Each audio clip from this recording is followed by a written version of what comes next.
আমার মনে পড়ছে না যে দেখেছি। আসলে তো আমরা অনেক সময় ভুলেও যাই। অবশ্যই তারা হয়তোবা চ্যাম্পিয়ন হয়েছে, বাট আমি মনে করতে পারছি না, যেহেতু আমরা অনেক ছোট ছিলাম। আমি যখন অনেক ছোট, আমি 17 শেষ করে প্রিমিয়ার লিগে কল পাই। সামহাও তারা পছন্দ করে, তাদের উইকেট কিপার একটু শর্টেজ ছিল। তো তারপরের থেকে আমি আসলে বড় হতে হতে 2012 থেকে একটু বোঝা শিখলাম যে হ্যাঁ। তো 12-র পরের থেকে আমি লিস্টে ক্রিকেটটা আমি খেলা শুরু করেছি। তো তখন আবাহনীকে চ্যাম্পিয়ন হতে দেখেছি, আমি গাজীতে চ্যাম্পিয়ন হয়েছি। বাট মোহামেডান অনেক বড় টিম, অনেক বড় টিম। সবসময় আমরা যখন আবাহনী মোহামেডানে খেলা হতো তখন আমি খুব এক্সাইটেড থাকতাম, এবং আমি প্রথম আমার যখন বড় ম্যাচ যদি বলি তাহলে আবাহনী মোহামেডানের মিরপুরে একটা তামিম ভাই মোহামেডানে খেলেছিল, আমি আবাহনীতে ছিলাম, মানে দারুণ একটা ব্যাপার ছিল। তো তারপরে থেকে তো আসলে মনে হয় নাই, বাট মনে হয় অবশ্যই তারা তো চ্যাম্পিয়ন মনে হয়েছে, আমি জানি না সঠিক। 100% চেষ্টা করব ইন্ডিভিজুয়াল যদি বলি। আর সাথে আমাদের অনেক বড় বড় প্লেয়ার আছে যারা ডোমেস্টিক ক্রিকেটে অনেক নামি দামি প্লেয়ার এবং পারফর্ম করে আসছে, এবং ন্যাশনাল টিমেও তারা ভালো মতো রিপ্রেজেন্ট করছে। তা আমার মনে হয় যে বৃষ্টি একটা বাধা হতে পারে। আহ এছাড়া অনেক বিভিন্ন নতুন মাঠে খেলা হচ্ছে, সেই মাঠগুলো অনেক সময় আহ একটা হাড্ডাহাড্ডি ব্যাপার হতে পারে, যেহেতু সবার কাছে খুব নতুন। এছাড়া আমার মনে হয় টিম যদি তাদের শতভাগ দিয়ে খেলতে পারে, যে কোয়ালিটি প্লেয়ার আমাদের টিমে আছে, আমার মনে হয় এই শিরোপা আমাদের এবার ঘরে আসতে পারে। যে কোনো সময় বৃষ্টির একটা ব্যাপার থাকে, রিজার্ভ ডে আছে, সিনারিওটা ডিফারেন্ট হতে পারে। বাট আমার মনে হয় যে যখন যে সিচুয়েশনই আসবে আমাদের আসলে মেনে নিয়ে এবং মানিয়ে নিয়ে খেলাটা জরুরি বলে মনে করি। যেহেতু এই টুর্নামেন্ট অনেক বড় টুর্নামেন্ট, আমরা জানি যে অনেক বড় বড় প্লেয়ার এখানে এসে খেলে গেছে। আমাদের সবারই একটা লিস্টের খেলা এটা দিয়েই শুরু হয়, বা এটা দিয়ে আসলে মেইন ফোকাসে আসা যায়। তো অবশ্যই এটা একটা মনে করবো যে আহ, আমরা হ্যান্ডেল করে নিতে হবে আসলে। আমি কখনোই আরামে খেলতে পারিনি। সবসময় মনে হয়েছে যে একটা প্রেশার আছে, পারফরমেন্সের প্রেশার আছে, সাথে নিজেকে আবার প্রমাণ করার প্রেশার থাকে।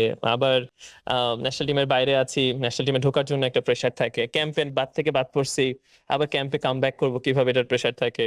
একটা ফরম্যাটে খারাপ খেলার কারণে আরেক ফরম্যাটে বাদ হয়ে গেছি, ওইখান থেকে আবার কাম ব্যাক করবো কি করে। আমার কাছে মনে হয় না যে আমি কখনোই খুব রিল্যাক্স ক্রিকেট খেলতে পেরেছি। প্রতিটা বিপিএল, প্রতিটা প্রিমিয়ার লিগ, প্রতিটা এনসিএল টুর্নামেন্ট আমি পারফর্ম করে করে আসলে নিজেকে চেষ্টা করেছি মেলে ধরার জন্য। তো আমার জন্য প্রতিটা টুর্নামেন্টই অনেক চ্যালেঞ্জিং।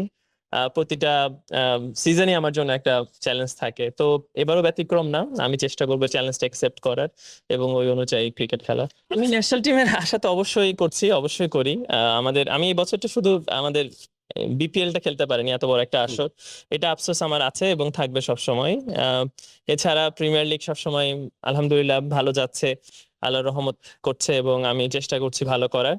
এবার একটা বড় চ্যালেঞ্জ আছে আমার টিমকে চ্যাম্পিয়ন করানো। তো সেটা যদি করতে পারি, সেরকম অনুযায়ী পারফরমেন্স করতে পারি, অবশ্যই সিলেক্টররা তো বাইরে রাখবে না আশা করি। ক্যারিয়ারের এই পর্যায়ে নয়, আমি আমি ক্যারিয়ারে আরো অনেক বড় অবস্থান দেখি। স্বপ্ন যেহেতু বড় আছে, সেহেতু স্বপ্নের পিছনে ছোটাটাই আসলে as a player, as a একটা ডেডিকেটেড মানে পার্সন, ক্রিকেট ছোটবেলা থেকে যেভাবে খেলছি, তা আমার আসলে স্বপ্নের শেষ নেই। আসলে আমি এখনো চিন্তা করি আমি 5-7 বছর যদি পারফরমেন্স করতে থাকি, আমি ন্যাশনাল টিমে খেলার ডিজার্ভ করব, যদি আমি এভাবে ফিটনেস এবং পারফরমেন্স ধরে রাখতে পারি। আরো 5-6 বছর তো অবশ্যই ন্যাশনাল টিমে খেলতে চাই। সাথে ডোমেস্টিকে যেরকম আমার নাম আছে, যেভাবে আমি সম্মানের সাথে খেলি, সে সম্মানটা বজায় যেন থাকে, সেটার চেষ্টা করবো সবসময় পারফরমেন্স দিয়ে। টিম অনুযায়ী আমি কোনো ল্যাকিংস পাচ্ছি না, সব জায়গাতেই পারফর্মাররা আছে। তাছাড়া আপনি যদি বলেন, আমার কাছে মনে হয় পার্টিকুলার ডেতে আমি সবসময়, আমরা জানি যে প্রিমিয়ার লিগে 3-4টা অনেক বড় দল হয় যাদেরকে ওই ম্যাচগুলোতে যদি আপনি মিস্টেক করেন আপনি কামব্যাক করতে পারবেন না। তো আমরা সবাই জানি আমাদের সুপার লিগটাও নাই, তার মানে আমাদের 11টা ম্যাচেই একটা জেতার সবসময় কন্ট্রোলে রাখতে হবে গেমটাকে। তো আমার মনে হয় যে ওই বড় ম্যাচগুলোতে আমাদের স্লিপটা না যদি না কাটে, স্লিপটা না হয়, তাইলে আমার মনে হয় যে আমরা চেষ্টা করব এবার শিরোপাটা ঘরবন্দি করার। তো এটা আমার মনে হয় যে এক্সপেরিয়েন্স আছে সেটাতে আসলে ভুল করার সংখ্যা কম। আমাদের মুশফিক রহিম মিডল অর্ডার আছেন, হৃদয় আছে, কারেন্ট যারা ন্যাশনাল টিম থেকে কামব্যাক করছে, সাথে আফিফ আছে, নাইম আছে, আমি আছি, ইমন দারুণ ফর্মে আছে, এদিকে তাসকিন আছে, তাইজুল ভাই আছে, তানভীর আছে, রিশাত আছে। তো ইটস অ্যামেজিং টিম।